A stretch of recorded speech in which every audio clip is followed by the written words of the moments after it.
tahun, terus sekarang jalan 4 tahun ke SMP. Oke. Siap. Oke, Mut. 16 lebih 7. Mau kita mulai aja sekarang. Mut Boleh, silahkan. ada share PPT atau kita mau ngobrol biasa aja? Aku mah Oh, selain. iya, iya. Ya, kalau Kalau ada. nge-live di Telegram, saya belum pernah. Jadi, kirain tuh nggak bisa nge-share PPT. Emang bisa ya? Bisa Belum sih, pernah. cuman kekang ngerti semua aja. Kalau belum ngerti mah aku juga sama belum ngerti. Soalnya Keren, biasa, Kang Azhar. biasanya pernah sih live Telegram, tapi kayak untuk em ngolakoh gitu, rapat-rapat biasa, nggak pernah untuk yang sharing Sering. kayak gini. Biasanya Oh. kan pakai jadi belum nyiapin PPT karena dikirain nggak bisa share PPT gitu. Jadi ngobrol aja nggak apa-apa. Oh, nggak apa-apa. Apa teh, nggak apa-apa. Ya, Umi, Mana? Masya Allah. Umi Rika, psikolog. Aduh, saya jadi merasa insecure ada psikolog di sini. Enggak teh, kita saling sharing di sini. Saya belajar dari Kang Azhar juga. Oh, Masya Allah. Ya, Umi. Ya. Nah, ini ada lagi, Zar, yang nambah. Rina Mariana. Ibu Rina, oke.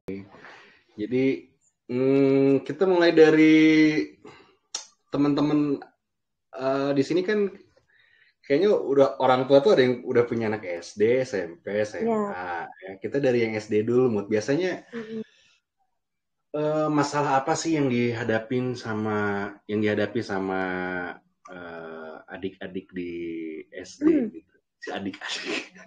Adik-adik anak gitu. Anak-anak SD yang ada di lingkungannya Muti gitu, di lingkungan Ashifa gitu. Kan kayaknya nggak jauh beda lah sama di umum maupun di pondok gitu. Ya, langsung aja, Zar. Apa gimana? Langsung. Aja. Bismillahirrahmanirrahim. Assalamualaikum warahmatullahi wabarakatuh. Insya Allah ya. Terima kasih kesempatannya rekan saya Azhar yang tiba-tiba ngajak live cenah ya. Kirain teh mau ada apa gitu. Soalnya udah lama banget nggak ketemu ya Zar ya. Kalau reuni-reuni kampus juga jarang ikutan gitu. Masya Allah ternyata udah luar biasa. Udah banyak project-projectnya ya Zar ya. Masya Allah gitu. Nah, perkenalkan kalau di sekolah nyebutnya ayah bunda ya ke orang tua murid gitu. Kalau di sini manggilnya apa Jar? Ibu, Boleh. bapak, teteh, Boleh ayah bunda. Ayah bunda juga boleh. ayah bunda ya. Iya, Kayaknya boleh. udah sama ya. Jadi ayah bunda semua perkenalkan saya Mutia Ramadan Tinur. Kalau di kuliahan dulu dipanggilnya Mumut ya. Tapi kalau di sekolah kayaknya nggak pede gitu bilang halo teman-teman atau anak-anak nama Bunda Mumut asa gimana gitu ya. Jadi kembali lagi panggilannya Bunda Muti gitu kalau di sekolah. Masya Allah saya dari psikologi UPI dan sekarang jadi guru BK di SMA dulunya. Sekarang di SMP Ashifa Boarding School Subang. Ya mungkin ada yang pernah mendengar ya nama sekolah ini karena murid kami dari berbagai pelosok daerah gitu ya, Masya Allah. Nah, kalau saya sendiri punya anak 2. Yang pertama umurnya 7 tahun, SD kelas 1. Ya, jadi kalau kata Azhar motivasi anak SD, mungkin saya selain pernah belajar juga di kuliah, sekarang juga praktek ya ke anak sendiri gitu. Tentunya kalau praktek dan teori itu tidak selalu sama ya. Mungkin di teori kita belajar kayak gimana gitu, seolah-olah lebih mudah gitu. Tapi pada prakteknya kan tidak semudah itu ya. Jadi mungkin ini saya sharing aja yang berdasarkan yang saya pernah pelajari dan juga pernah saya alami gitu ya, Ayah Bunda. Nah, sebelum dimulai saya mau kenalan dulu ya, boleh Umi Rika? Kalau boleh tahu Umi Rika putra-putrinya ada berapa dan kelas berapa Umi? Oh iya, barakallah perkenalannya Teh Muti. Iya. Saya yang terbesar kelas sekarang umur 18 tahun, Oh, SMA. kelas Ya, 12. Ya, di pesantren. Kemudian yang kedua umur kelas 2 SMP berapa ya? Umur berapa 15 ya. 15 ya kan. sekitar itu. 14, 14, Kak Azhar ketawa tuh Kak Azhar. 14. Ya, yang ketiga itu umur 10 tahun gitu Teh. 10 tahun ya. Iya, hamil sih 7 kali Teh, yang ada 3, 4 yang Oh, sudah ada di surga. Barokallah. kalau nanti jadi ini ya, Mi, reunian di surga ya, amin. Amin, amin ya Allah Amin. manggil ya Teh ya. Amin ya. Hari Jumat lagi Ramadan ya, habis asar lagi, Masya Allah. Manjur ya, Insya Allah. Umi asalnya dari mana, Mi, daerahnya? Domisilinya? Bandung Teh, sama Teh. Bandung. Eh, psikologinya juga di Unisba. Oh, Nisba ya. Si Azhar nih Iya, Bandung kenalannya di mana-mana, keren banget. di Bandung. S2-nya di USM di Semarang. Oh, Iya. ya Allah. Psikolognya Ya di Umi, Unisba juga. ya Allah ya, keren banget ya. Terima kasih Umi atas perkenalannya ya, singkat gitu. Boleh satu lagi dari bapak-bapak ya, saya mau kenalan sama Kang Sutrisno, boleh? Kang Sutrisno udah berkeluarga kah? Kalau sudah, apa sudah punya anak atau mungkin masih bujang? Itu boleh diperkenalkan singkat. Masih bujang teh, belum Masih berkeluarga. bujang. Iya. Ya Allah. Udah Saya dicari ya Kang Trisno. didoakan yang terbaik ya Kang ya. Mudah-mudahan segera dipertemukan sama jodohnya. Amin. Amin. Berarti kan calon orang tua ya gitu. Nah, kita lanjutkan saja ya. Jadi yang sudah saya pelajari, yang sudah saya rangkum tadi ya, yang ketika Azhar memberikan tema gitu, saya coba membuka kembali catatan kuliah dan searching juga dan refleksi gitu ya pengalaman saya. Jadi yang pertama itu kita pasti sudah tahu ya, motivasi itu apa? Definisinya atau artinya ya. Apa coba? Jar, apa motivasi Jar? Nggak usah pakai bahasa psikologi, bahasa sehari-hari teh. Naon motivasi? Dorongan. Dorongan. Dorongan ya. Nah, dorongan, kekuatan atau kemauan yang mendorong seseorang untuk melakukan sesuatu yang dirangsang oleh adanya berbagai kebutuhan yang ingin dicapai atau tingkah laku yang ingin dicapai dan juga tujuan hingga umpan balik ya teman-teman ya. Jadi intinya motivasi itu sesuatu yang membuat kita melakukan hal tersebut ya. Nah, ada yang bilang kan anak yang kurang baik akademiknya itu bisa dilihat dari misalnya salah satunya dari ujiannya.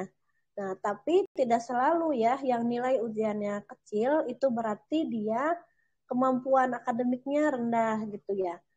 Oleh karena itu, guru-guru itu sebaiknya melihat dari prosesnya kan ya. Jangan hanya langsung dari nilai PAS aja atau nilai PTS aja gitu ya, tapi juga dari prosesnya.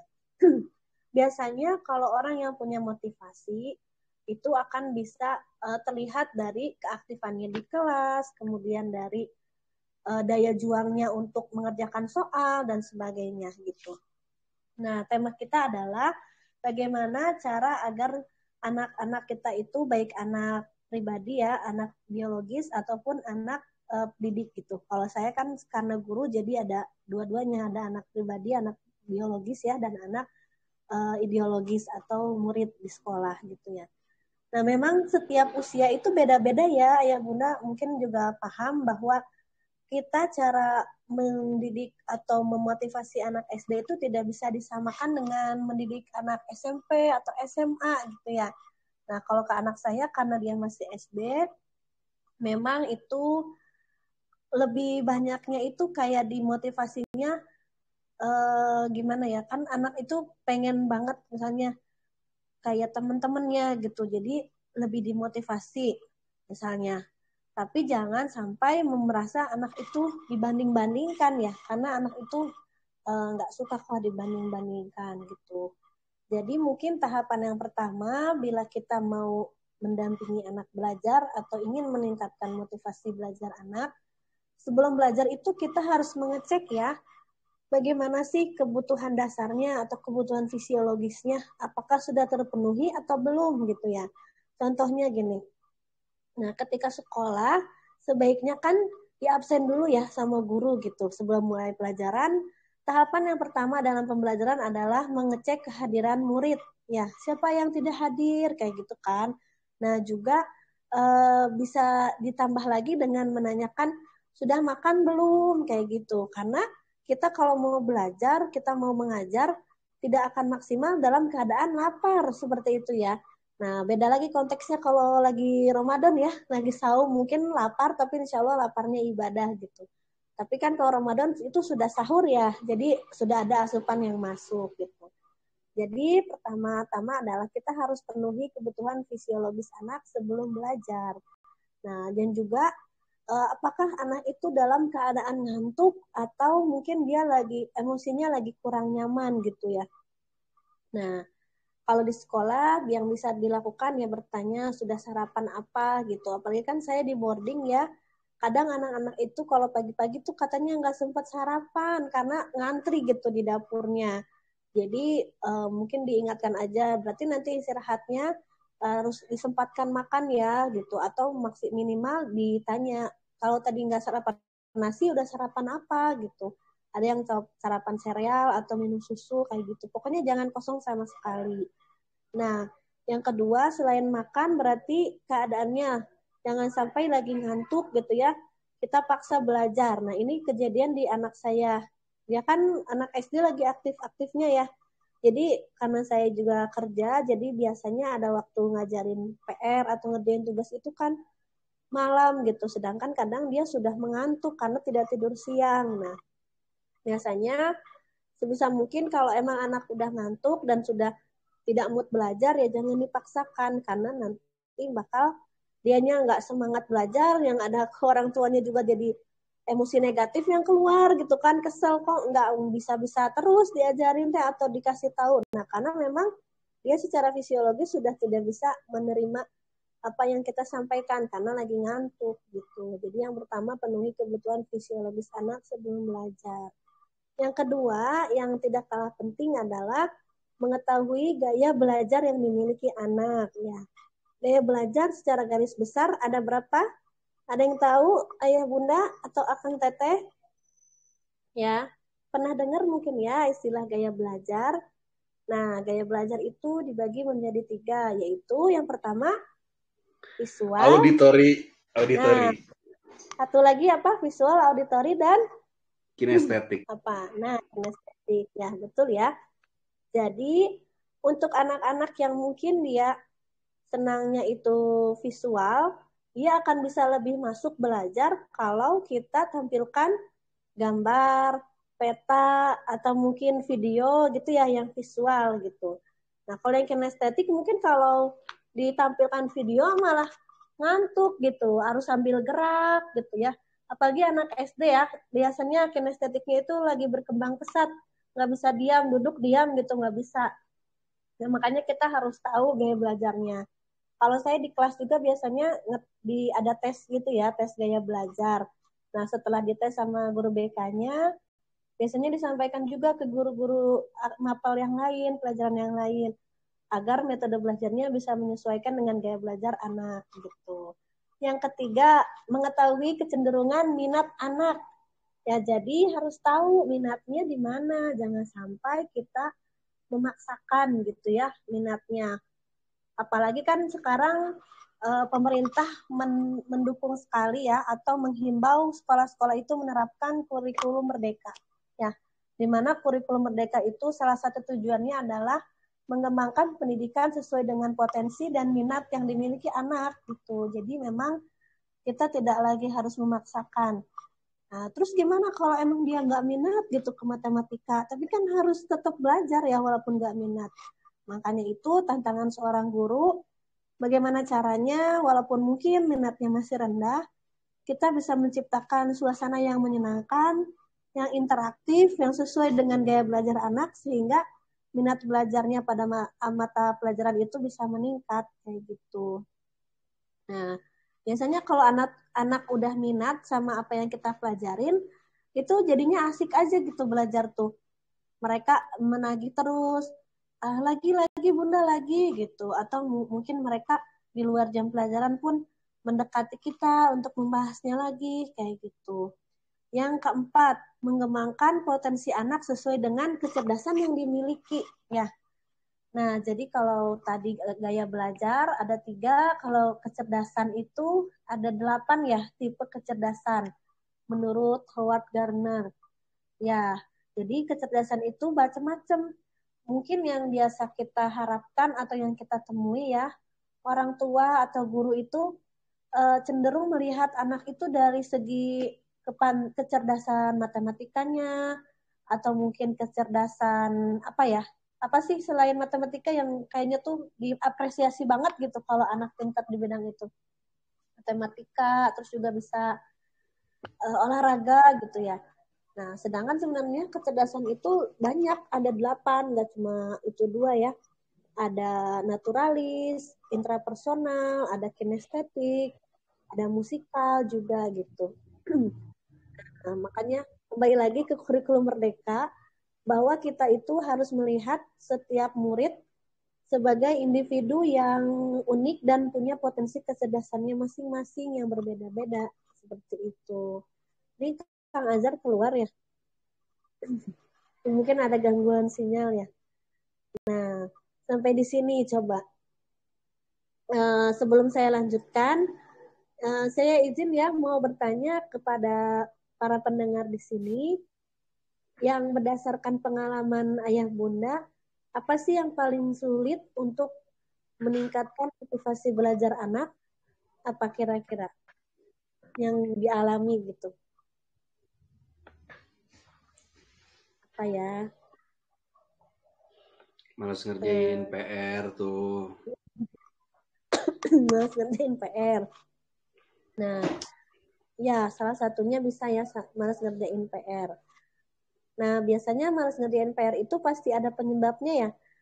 Bisa jadi karena kalau anak saya ya ini dia itu kalau udah capek ya karena seharian dia kan nggak tidur. Jadi kalau misalnya ngerjain PR-nya malam dia pasti malas, bukan malas sebenarnya ya. Tapi karena udah capek, energinya udah habis karena nggak tidur siang gitu. Makanya kan harusnya sebaiknya mungkin pulang sekolah langsung dikerjakan dulu baru boleh main gitu. Atau kalau misalnya pulang sekolah nggak bisa ya berarti kita menyempatkan waktunya habis sholat subuh ya. Habis sholat subuh kan eh, itu bisa ada waktu walaupun mungkin cuma 30 menit. Tapi itu insya Allah lebih efektif daripada kita memaksakan anak belajar di malam hari yang mana di malam hari itu dia udah capek, udah ngantuk kayak gitu. Nah, tadi sudah sampai mengembangkan potensi anak ya.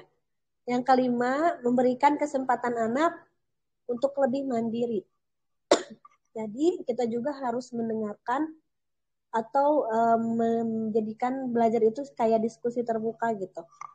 Banyak yang bisa anak sampaikan. Bahkan anak boleh menentukan dia mau mengerjakan PR-nya itu kapan gitu atau bentuk soalnya mau yang mana dulu yang dikerjakan kayak gitu. Intinya tidak lagi belajar itu hanya satu arah, tapi 2 arah gitu ya. Sharing anak mau kayak gimana. Walaupun itu anak SD, insya Allah anak tuh senang kalau misalnya kita ajak diskusi gitu ya. Apalagi udah SMP, SMA. Biasanya lebih enak kalau ngajar SMA deh. Karena kita udah tinggal ngarahin aja gitu ya. Mereka udah tahu harus gimana, kita hanya memantau, mendampingi, dan menambahkan kalau ada kekurangan. Kayak gitu. Nah, yang keenam, yang ini juga tidak kalah penting ya, memanfaatkan media pembelajaran yang interaktif dan inovatif. Nah, belajar itu kita bisa bikin suasana seperti bermain ya. Apalagi kan anak zaman sekarang itu tidak lepas dari yang namanya teknologi gitu ya. Teknologi, gadget, dan sebagainya. Jadi bisa kita buat pembelajaran seperti permainan lewat media kuisis. Contohnya, Ibu Bapak ada yang pernah dengar istilah game pembelajaran kuisis atau word wall, pokoknya banyak ya media pembelajaran yang interaktif dan menyenangkan, puzzle maker gitu. Jadi jadi anak itu tidak merasa lagi belajar tapi kayak lagi main games aja kayak gitu ya. Masya Allah. Nah, di sini ada yang jadi guru seperti saya mungkin, ibu bapak, ayah bunda, atau punya bimbel gitu. Pokoknya yang berhubungan sama pendidikan di sekolah, adakah? Ya, kalau Umi tadi di kampus ya, di Unisba. Nah, ini ada Bu Sumiati, Pak Hendi, Pak Hari, Bu Heti, ya. Intinya, walaupun mungkin tidak sebagai guru di sekolah, tapi kita juga pastikan jadi guru untuk anak-anak kita ya, Insya Allah. Nah, selanjutnya mengaitkan pembelajaran dengan kehidupan sehari-hari. Nah, jadi kalau misalnya kita habis belajar nih, belajar tentang anak SD itu apa ya yang anak saya lagi pelajarin. Oh, misalnya ini bahasa Inggris tentang sapaan ya. Good morning, good afternoon, kayak gitu ya. Nah, langsung dipraktekkan sehari-hari, terus dikasih kasih tahu juga manfaatnya belajar bahasa Inggris apa gitu. Biasanya anak-anak senang kalau tahu apa sih manfaat yang dia pelajari dengan kehidupan sehari-hari gitu. Jadi yang saya suka bilang ke anak saya, ya nanti kalau misalnya aku kuliah di luar negeri, jadi bisa ngomong sama orang di luar negeri kalau bisa bahasa Inggris gitu. Dia juga bilang pengen ke Jepang, pengen ke Amerika, ya berarti kan harus pintar bahasa Inggris karena di sana nggak bisa bahasa Indonesia ngomongnya. Nah, itu ya, jadi mengaitkan dengan kehidupan sehari-hari.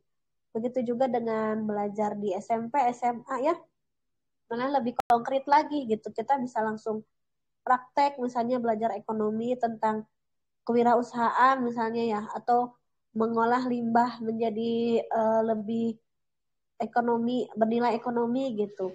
Bisa kita Mengolah limbah misalnya, menjadi rupiah ya, Mat. nah ya mengolah limbah menjadi rupiah, betul ya. Apalagi di Subang kan ini penghasil nanas ya. Jadi pernah tuh pelajaran IPS, rekan saya itu mengajak anak-anak ke produksi kerajinan kerajinan sih, olahan pangan maksudnya dari bahan dasar nanas ya, bisa jadi dodol, bisa jadi sirup dan lain sebagainya. Jadi anak-anak tuh tahu gitu, oh kita belajar ini tuh ada manfaatnya bagi kehidupan sehari-hari gitu ya. Apalagi kan sekarang itu cita-cita itu nggak selalu jadi dokter ya, nggak selalu jadi arsitek atau yang PNS gitu yang dari dulu udah ada gitu ya. Tapi banyak sekali kan sekarang profesi, misalnya YouTuber, terus juga pengusaha, ya kayak gitu yang mungkin sangat digemari anak-anak zaman sekarang ya. Nah, kita bisa lihat di sekitar kita apa aja sih profesi yang juga menjanjikan gitu ya. Masya Allah sekali. Intinya menurut saya anak-anak akan lebih semangat belajar, akan termotivasi belajar kalau mereka tahu apa manfaat yang mereka pelajari di kehidupan sehari-harinya gitu. Jadi nggak cuma ngapain sih belajar fisika gitu kan, capek-capek ngurus ngafalin rumus, emang nanti dipakainya buat apa gitu. Emang kita kalau misalnya mau mandi kita hitungin dulu nih volume airnya, terus juga massa jenisnya kayak kayak gitu. Nah, itu kan mungkin anak-anak jadi kurang semangat ya. Kalau misalnya kita jelasin bahwa fisika itu bermanfaat loh, misalnya bikin pesawat terbang, nggak mungkin bisa bikin pesawat terbang kalau nggak tahu rumus fisika, misalnya kayak gitu. Ya, selanjutnya, nah ini juga mungkin bisa dilakukan ketika sudah belajar atau ketika sudah ada proses pembelajaran ya.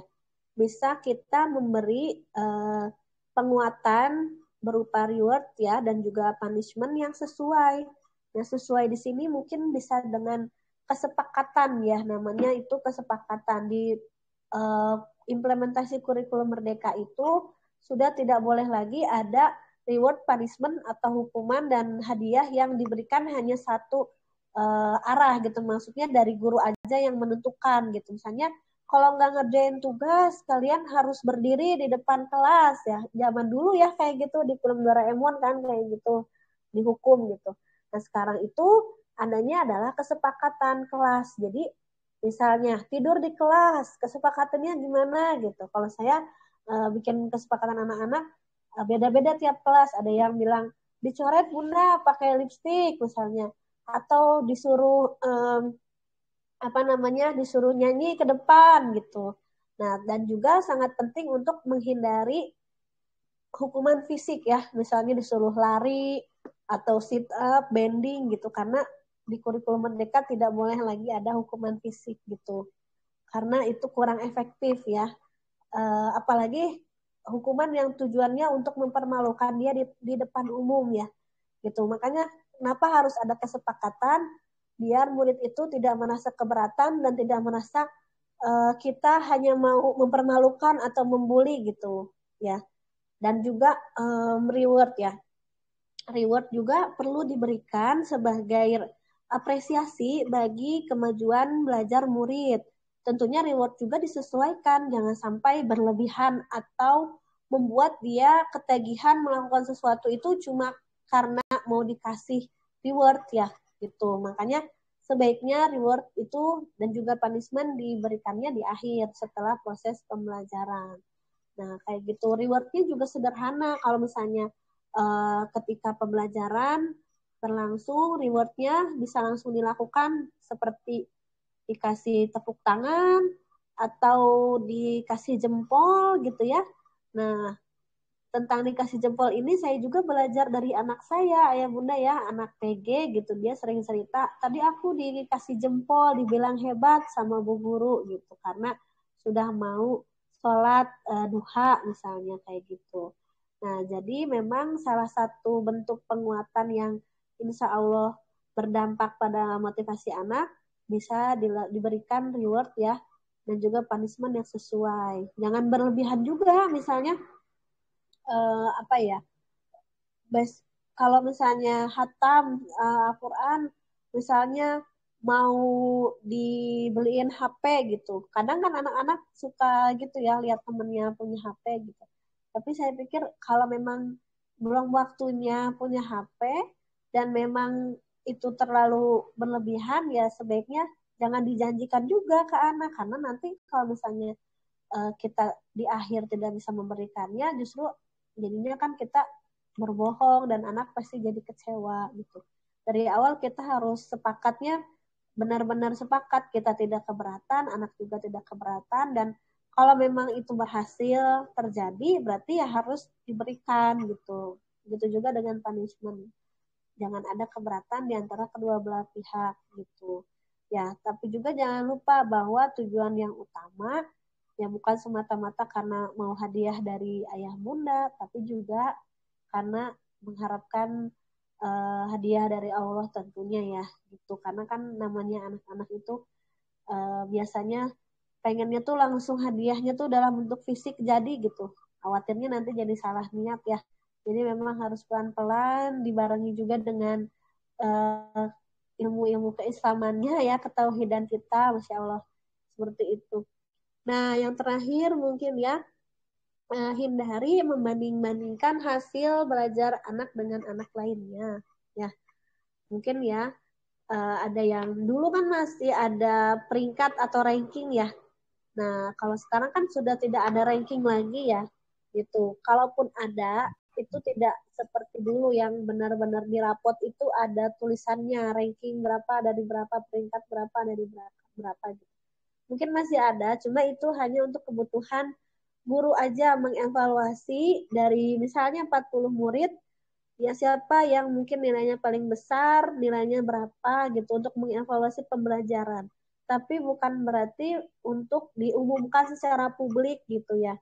Nah, kalau misalnya dibanding-bandingkan kan anak juga nantinya khawatir malah jadi insecure gitu. Padahal kan namanya setiap murid pasti punya kelebihan dan kekurangan masing-masing ya. Mungkin temannya jago di matematika, dia di olahraga kayak gitu. Jadi tidak bisa disamaratakan. Makanya kita tidak boleh membanding-bandingkan anak dengan yang lain. Juga dengan kakak adik ya, dengan keluarga sendiri.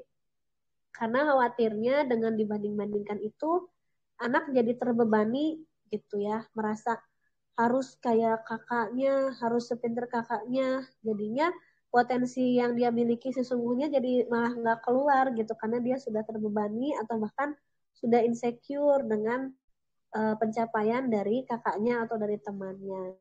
Mungkin itu ya secara garis besar. Kalau misalnya mau lebih panjang juga mungkin banyak ya teman-teman dan ayah bunda semua.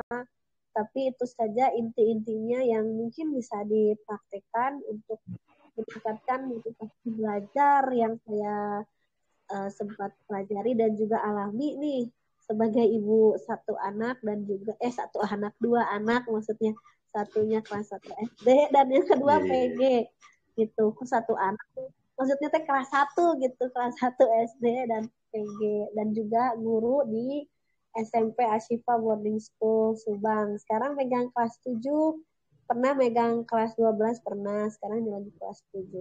Gitu mungkin Zar, gimana? Oke, aman. Temot, thank you. Aku paling ingat tuh tadi yang terakhir tuh, ojo dibanding-banding ke. Nah, iya ada ya itu ya, yang sampai diundang presiden ya itu.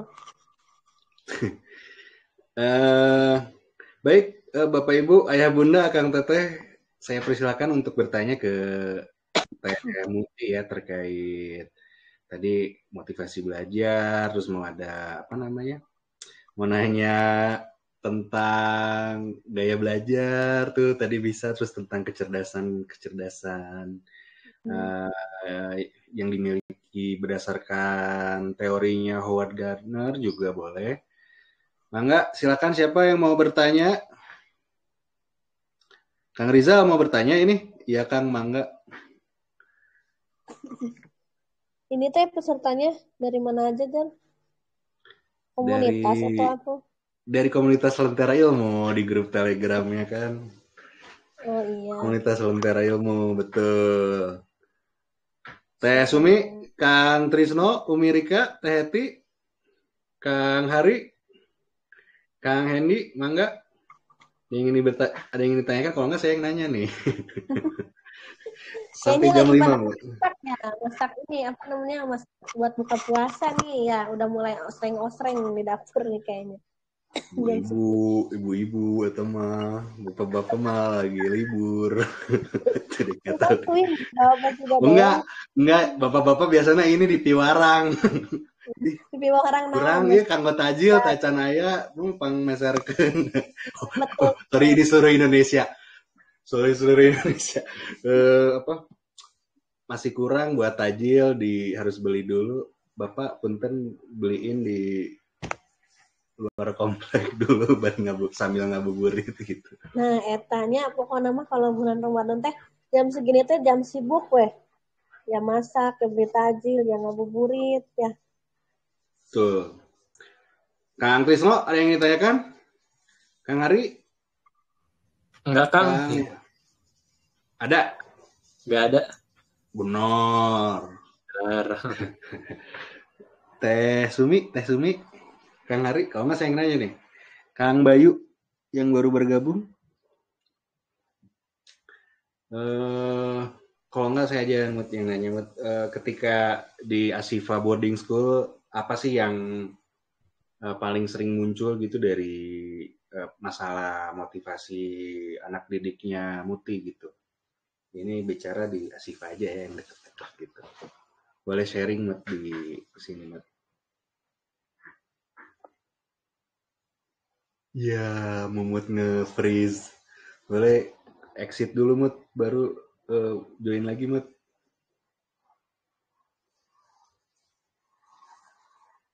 Teh Mut, waduh nge-freeze. Nah, join lagi Mut.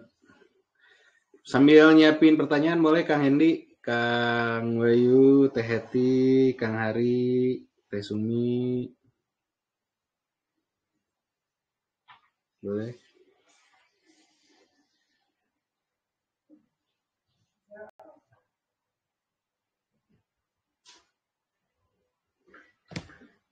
Oke. Ini pada on cam nggak sih? Pada on cam. Pada ada di sekitar gadgetnya nggak sih? Ayo. Waduh. Khawatirnya mati listrik lagi di sana. Oke, Kang Bayu, Kang Rizal, Kang Trisno, Kang Trisno, Yoi. Kang, Ya, kayaknya, Muti, udah gabung lagi ya Muti ya? Mut, belum. udah gabung lagi. Iya, hadir. Mut, udah bisa join lagi Mut? Nah, Udah belum. tadinya kalau belum bisa join lagi kita games dulu. Haben we games. games. Mut, udah bisa join Mut? Ini di saya WhatsApp Mut, checklist satu juga. Mut.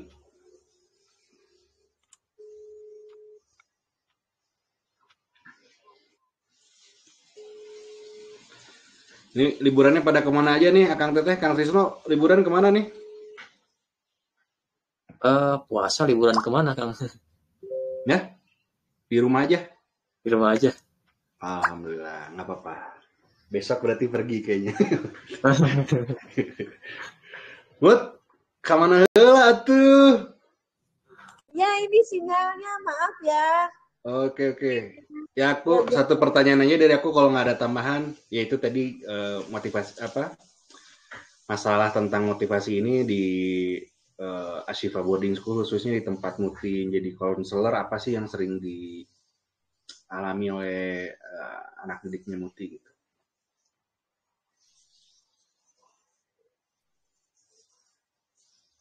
Iya. Mut, udah Mut? Ketangkap nggak Mut? Halo? Coba Ya. dimatiin. Ya, nyala ya, ada ya. Ya. Boleh dimatiin dulu kameranya, Udah. coba Mut, biasanya ngaruh tuh. Apa suara aja dulu, Iya, suara ya, aja dulu ya. coba. Oke, teman-teman, Nah, jadi di sini lagi ini apa teh namanya teh dari tadi ya pokoknya ngaruh ke sinyal kan kalau listrik biasanya. Jadi kalau di kelas ya namanya anak SMP ya biasanya itu motivasinya naik turun ya. Terutama kalau lagi ada masalah sama teman itu akan ngaruh sama motivasi belajarnya. Gitu. Jadi tugas kita yang pertama adalah memastikan anak-anak itu keadaannya nyaman, tidak ada masalah sama temannya dan juga kalaupun ada masalah bisa lebih kuat mentalnya gitu, tidak terlalu difikirkan tentang teman itu dan juga sama orang tuanya juga tidak lagi homesick gitu, lagi kangen karena kan ngaruh ya kayak gitu sih. Dan namanya motivasi naik turun itu wajar ya, makanya tugas kita sebagai guru bagaimana suasana yang sehingga dia bisa lebih termotivasi untuk belajar. Itu sih mungkin ya Jar intinya. Oke, Waalaikumsalam. Apa? Naon apa? Ayah tamu. Ya, oke. Tidak ada pertanyaan lagi nih. Silakan saya hitung sampai 3, 1, 2, 3, 4, 5, 6, 7, 8, 9, 10. Tidak ada pertanyaan lagi. Saya cukupkan sekian aja kalau gitu. Terima kasih sekali lagi untuk yang telah bergabung. Ada Teh Sumi, Umi Rika, Kang Hari, Kang Hendy, Kang Bayu, Kang Sutrisno. Beribu terima kasih untuk Teh Muti yang sudah hadir di podcast live ini di Psikofi Break. Semoga sukses menjadi konselor di Ashifa Boarding School-nya. Semoga amal yang di-sharekan di sini bisa menjadi manfaat bagi kita semua. Kita akhiri dengan bacaan hamdalah bersama-sama. Alhamdulillahirabbil alamin. Kita dulu sih, Jar. Doa kifaratul majlis, subhanakallahumma wa bihamdika asyhadu an la ilaha illa anta astaghfiruka wa atubu ilaik. Saya Azhar pamit. Terima kasih sekali lagi sudah bergabung. Nanti walaupun sebentar aman Mut. Aman, tenang. ya. Tidak ada yang perlu di Kalau mau silaturahim ke sekolah saya boleh di Subang ya. Subang. Dekat Jalan Cagak ya? Sebelum ya kalau dari Bandung mah ya. Yang di kanan itu kan yang masjidnya bagus itu kan ya? Masjidnya bagus. Yang mana? Ini mah masuk ke jalan ke gang sih. Maksudnya Dari pinggir jalan mah nggak kelihatan. Tapi ada 3 sekolah yang ajar yang Oh, ada mana sih? 3. Iya, iya, oke, Ya, oke. gitu. Terima kasih semuanya, Umi Rika, Kang Sutrisno, Kang Bayu. Mudah-mudahan bisa silaturahim lagi sama Azhar juga ya. Sehat Siap. terus semuanya. Amin, sama Mut. Oke, pamit semuanya. Hatur nuhun. Assalamualaikum warahmatullahi wabarakatuh. Waalaikumsalam warahmatullahi wabarakatuh.